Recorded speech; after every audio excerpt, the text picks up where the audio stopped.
Refresh.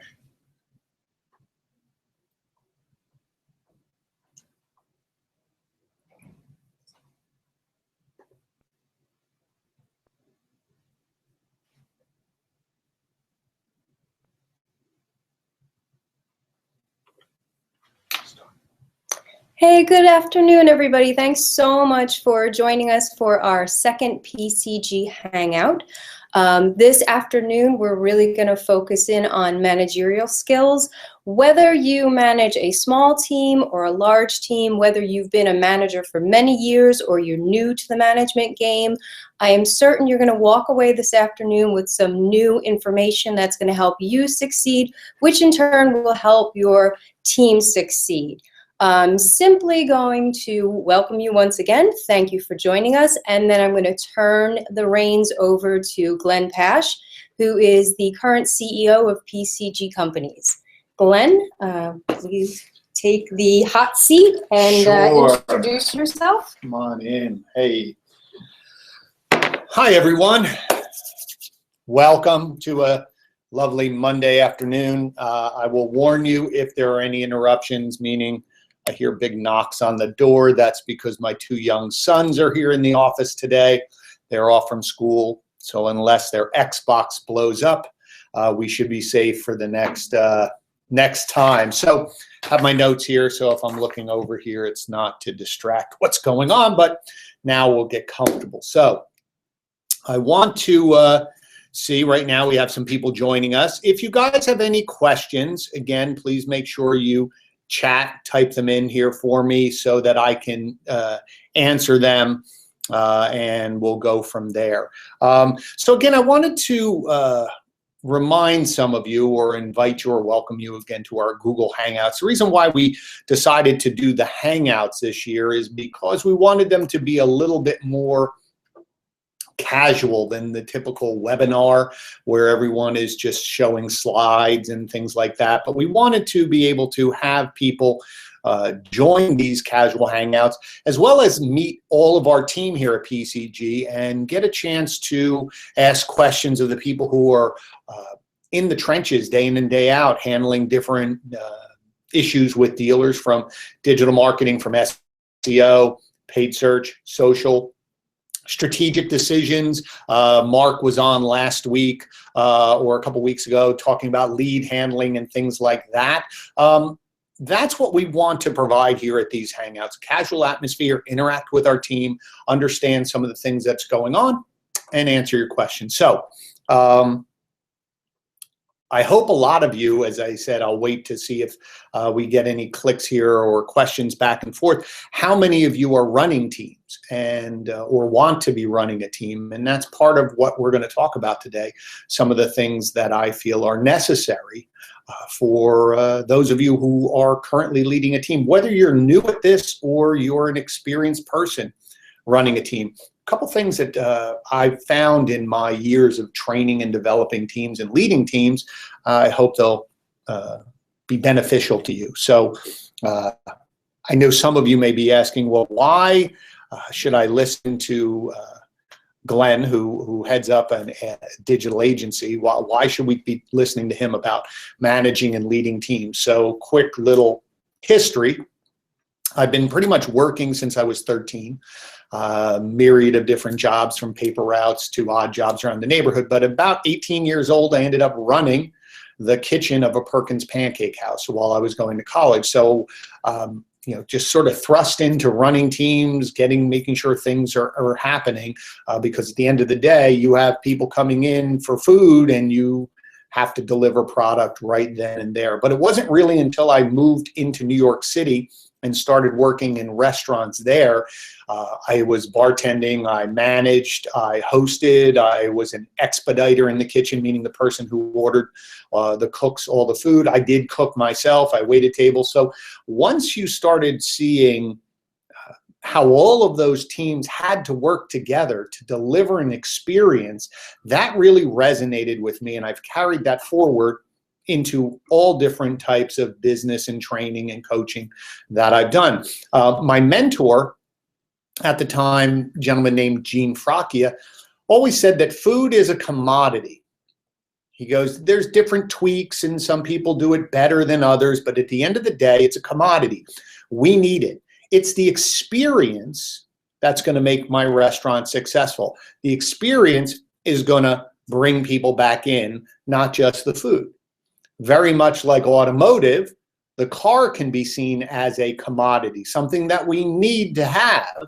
But at the end of the day, you can put a lot of cars next to each other that some might have a few different tweaks, some might have a few other bells and whistles, but it's really the experience that they're receiving from your dealership that keeps them coming back.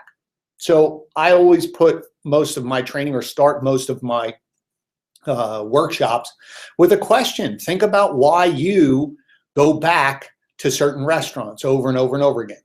Why do you shop at certain places? Some of it may be price, some of it's convenience, but a lot of it is the experience that you receive. So think of your repeat customers that you have in your dealership. Why do they keep coming back? It's because of the experience that you're delivering, your team is delivering. So think of the team. If you're on a team currently, you're running a team. Inside the dealership, there's a lot of different teams. Inside companies, there's a lot of different teams.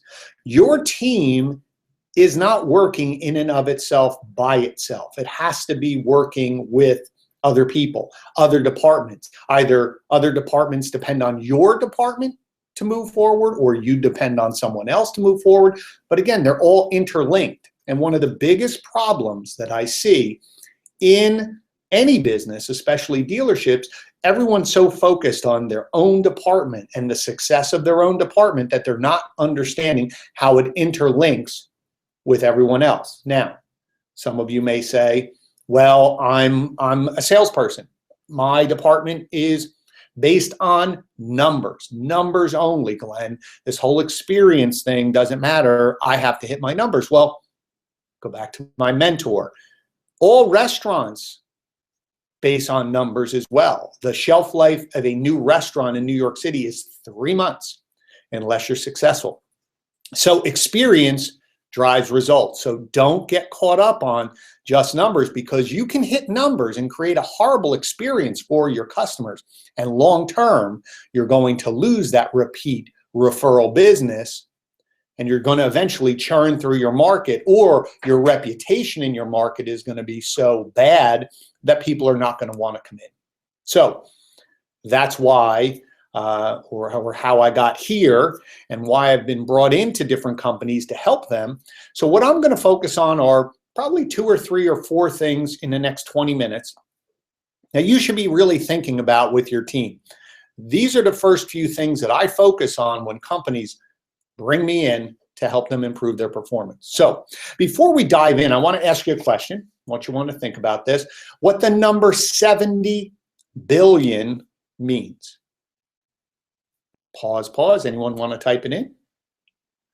It is the amount of money in 2014 that was spent on employee training across the US.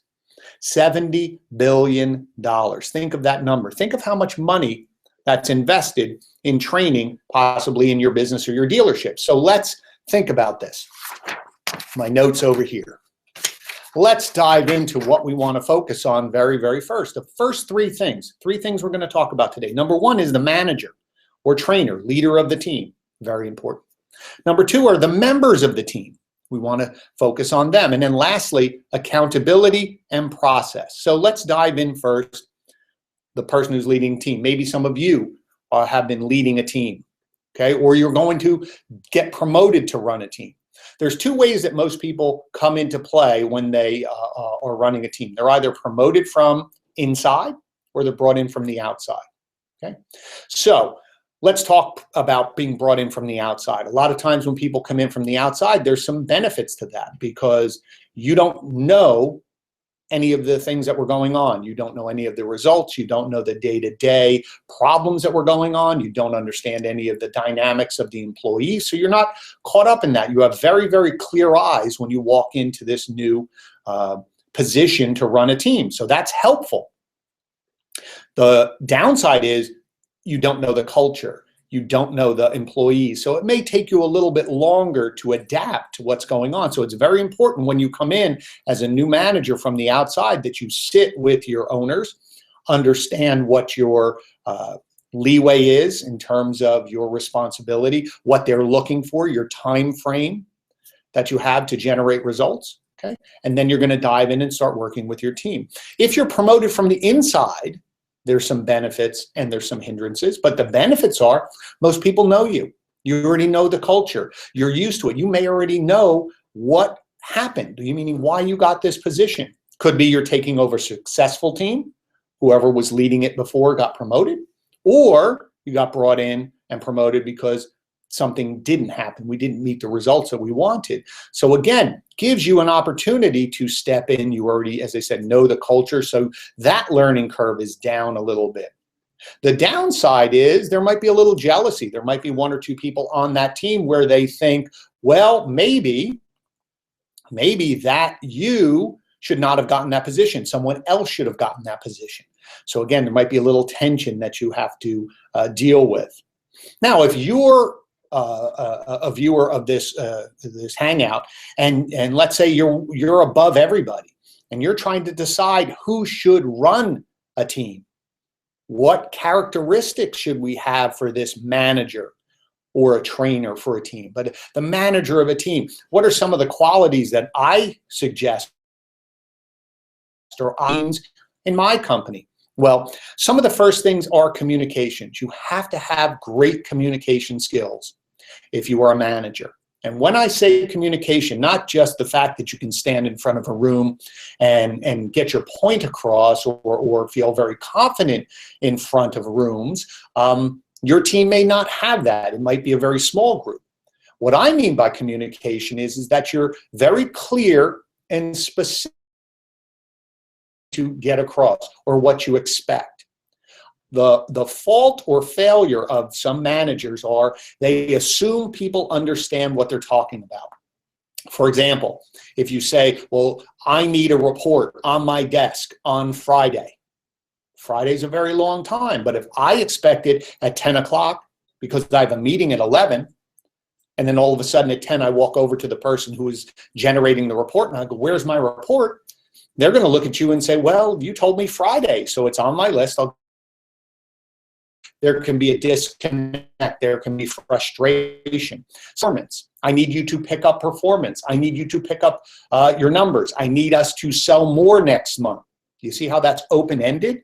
It's not very clear on what you want your team to do. But if you say, I need to increase our sales by 10 units, everyone understands what 10 units are. So again, communication, both written and oral communication, has to be very clear. That's very important for me when I talk to managers. Can they get their point across in a very clear way? Number two is organization. They have to be organized. There's a million different tools out there to help people get organized, from you're keeping everything on your iPhone or keeping everything even in a notepad. I use both. I have a notepad that I always carry around with me, and then I move everything to my online calendar, my online schedule. This way, everything's in one place. The reason is there's a lot of different things that are going on, demands on a manager's time. Someone needs something. You have to continue to put things in place in terms of training and development of your team and looking at results. If you're not organized, what happens is you forget. And you lose credibility with your team. If you tell someone on your team, I'm going to come at this time and help you, and you forget to do it, you lose credibility. Okay? So you have to stay organized in order to make sure everything moves forward. One of the best tips I ever got was from a friend who put everything on their calendar. If we said, well, let's get together, we'll go have dinner, he immediately will pull out his calendar and say, when do you want to do it? And we would have to decide right then, because he always said, if I don't put it on my calendar, it's not going to happen. That's a great tip. I think that's a very, very useful tip for managers. Number three is listening skills. You have to be able to listen. Listen to your team. Shut your mouth sometimes as a manager. It's better as a manager to be quiet.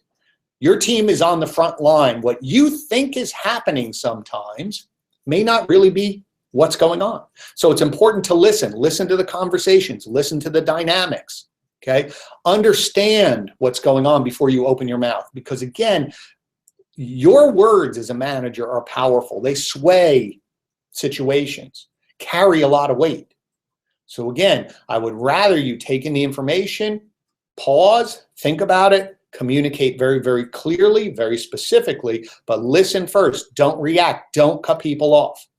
I know managers, sometimes I've seen it happen. I have been guilty of it too. Someone starts telling you something, you think you already know the answer. You go, okay, great, great, great, cut it off, and then you're wrong. So again, listen first. Vision. That's what I also look for in a manager. Do you see where we're going? Can you see the end of the project? Can you see 6 months out, a year out of where you want to take this team, and have you the ability to map out the steps that we go? Because again, a manager is not, for me, is not just somebody who's going to be able to execute in the day, today, get results today. I need them to be able to say, well, we're going to get it today, and then we have a path to go here and here and here. So vision is very important. The last two go hand in hand. It's patience and being a teacher. Management takes patience. There are times you're going to be incredibly frustrated with results. Absolutely, goes without saying, very frustrating. But you have to have patience. There is going to be a learning curve. We all did it. Sometimes managers make the mistake of thinking that just because you're dealing with adults on your team, that they don't have the ability to make mistakes. We do it with children. As I mentioned earlier, my 2 kids are in here. They make mistakes all the time. I do as well. I don't get frustrated. I mean, certain things you will aggravate you. I'd be lying as a parent if I told you I didn't get frustrated. But think of all the things when they were growing up, learning to ride a bike, learning to walk. You didn't freak out. But sometimes as an adult, you think if I tell you one time, it should happen perfectly. Or one thing that I hear a lot in dealerships are when people turn around and say things like, well, they should know this. They've been doing that job for a long time, or they came here and they have experience, so they should already know. That's your job. Train them to do it your way in your business, in your dealership. So again, it's this teacher mentality. Coach them, train them. Managers, I don't even like the word manager. I'd rather have them be a coach, a head coach, because that's really what you're doing with your team, is you're monitoring performance. You're giving them a process to execute, hoping we're going to get certain results. We have to analyze those results and make adjustments to coach them constantly over and over and over again. The best managers of any business that I've seen, any teams in businesses, they remind me of sports. Just think, this weekend when this is airing, we just had the big football weekend, but just think if you clicked on and one of those teams was your favorite and you were waiting for them to win, and you looked on the sideline and none of the coaches were around. They're in the locker room because their philosophy is they're all adults, they know the plays, they're professionals, they should be able to go do it on their own. You would be throwing things at your TV, you'd be screaming for those people to be removed from their position as a head coach. But yet you do that, or I see that a lot, where teams are running and the managers are nowhere to be found. They're not coaching. When I talk to the people on the team, say, how often are you giving feedback on your performance? Once a year at my performance review. What happens during the rest? I get yelled at. I get told I have to perform, pick up my numbers, but nobody's helping me. Any management team or any team that is lacking in performance, I look first to the manager to make sure, one, they have the right manager, and are they following through with these next 2 steps that we're going to be talking about. So again, in a nutshell, those are some of the skills that I look for a manager, and it's very important. If you don't possess some of those and you are a manager, go work on them. There are a lot of different ways that you can work on them, patience being the biggest one. But again, you need to, if you're going to be successful, take those skill sets, build on them. So, any questions before we move forward? Nope. Awesome. Let's dive in. Next, point number 2 is process. You cannot have a successful team if the team doesn't know what they're supposed to be doing. And it has to be written down. Remember I said in communication, clear and specific. Things need to be documented. Not just here's our employee handbook, here are the rules that we have as an employee. I'm talking about every little thing should be documented. Every little process that you're going to ask from, let's take a dealership. You're in a business development center. Every script should be documented. Every process should be documented. How to use the CRM should be documented. What codes that we're using should be documented so that every single thing is laid out step by step by step so that you can train people on it. You can watch how they're doing it, and they can go through each step, and you then can monitor performance and tweak. But if you just throw it out there and tell people, I just need you to get results, you're going to pull out your hair because there's going to be no framework. Again, think of it this way. If I said to you, I need you to go from point A to point B and drive, if I tell you this is the route that you want to go to, if you get off the route, what do we have? We know where we're going. We can get back on track. If I just say show up over there and then get frustrated at you because you're not there quick enough or you didn't go the route that I thought you should go, see how, again, there is a disconnect with what's going on. So make sure that every single process, every single procedure is documented so that you can train on it and make sure that everything is done according to the way that you think is best for your business. I want to go back to one point I said earlier. Remember when I talked about bringing in experienced people or people who worked at another business? We see that a lot in automotive. Salespeople come from other stores, or a general manager goes from one store to another, a general sales manager. There is usually the assumption of, well, they know how to sell, they know how to do this, so I don't have to worry about it, and that's wrong. If they're coming to work in your company, I don't care how long they've been in business, you need to walk them through how you want it done in your company. If they work at dealership A, this was their sales process. Dealership B, we need to teach them in mine. Well, that was really great, but I need you to do this our way. That's not to say you don't discount some of the feedback or ideas. Maybe they did something at their other dealership that could be beneficial to your dealership. That's great, but I need you to start here. Same thing, even as simple as filling out forms. You may say, well, that doesn't really matter, but again, simple forms. Here's how we do it. Here's how we staple them and bring them over here and put them in this bin. Remember what I said at the beginning. How you do your job impacts other teams. So if you just decide to do it your own way, that may cause more work for another team. It may also slow down the performance of another team because you don't want to follow the process. So again, all of your processes interlink. Make sure that you're training them to perform. Now, if you're deciding to change a process, which happens at times, I want to change something. Remember, you're not just your group only. So if you change something, make sure you go to the other departments that you think it may impact and let them know. We're going to change this form.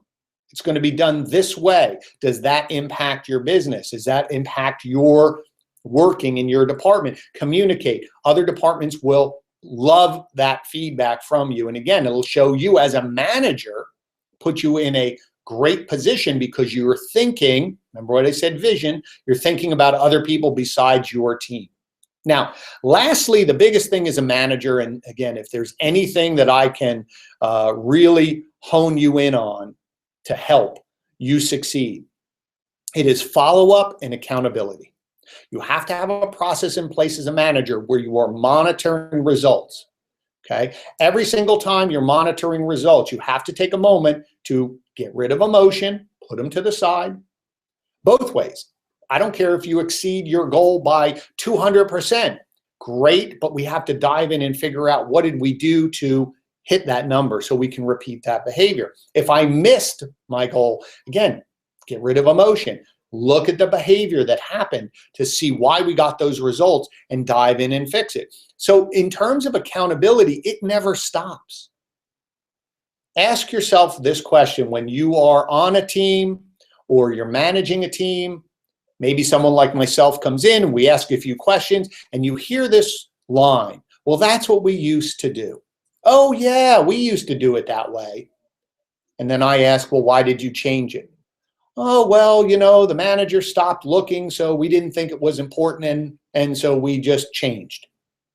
Very important for you to understand. If you want something to happen, check every single day or whatever time frame you've set up. Maybe it starts out when you're implementing a new process. I check every single day, maybe a couple times a day.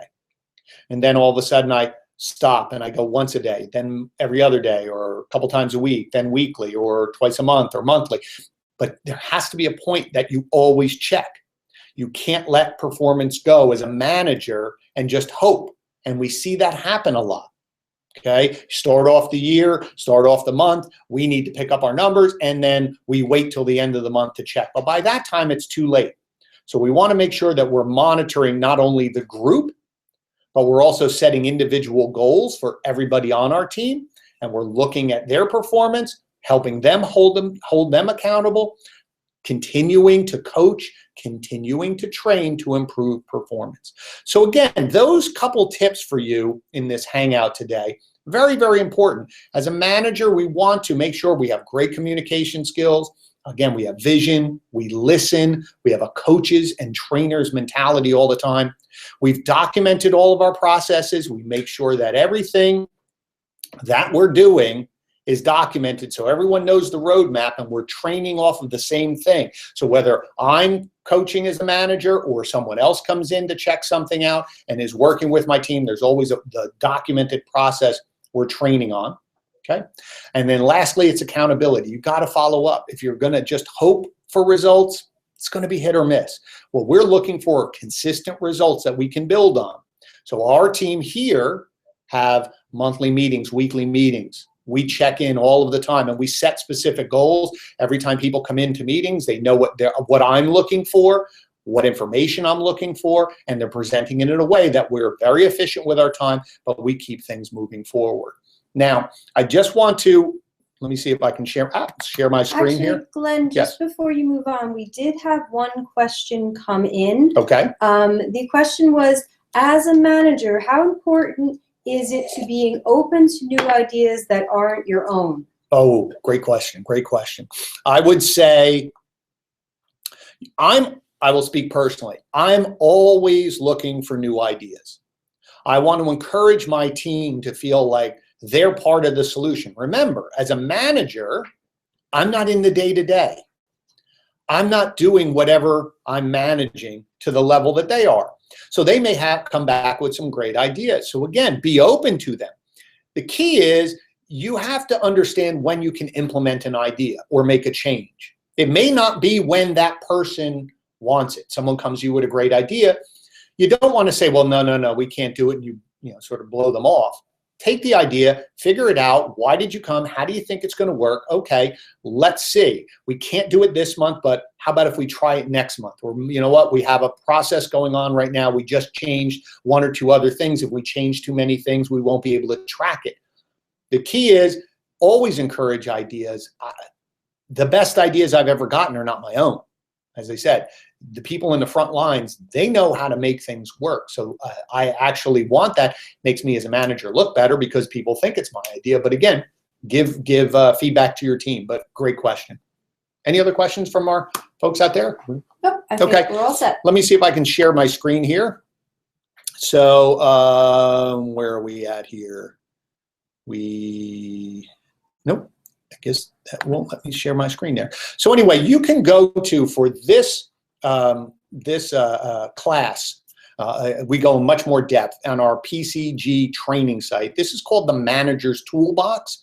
I have about 25 to 30 different modules, and we go into depth on all of these. So again, please, Kristen will talk a little bit about that, but please make sure that you go to that, because I think that'll be really, really helpful for you to take time in your own, your own home.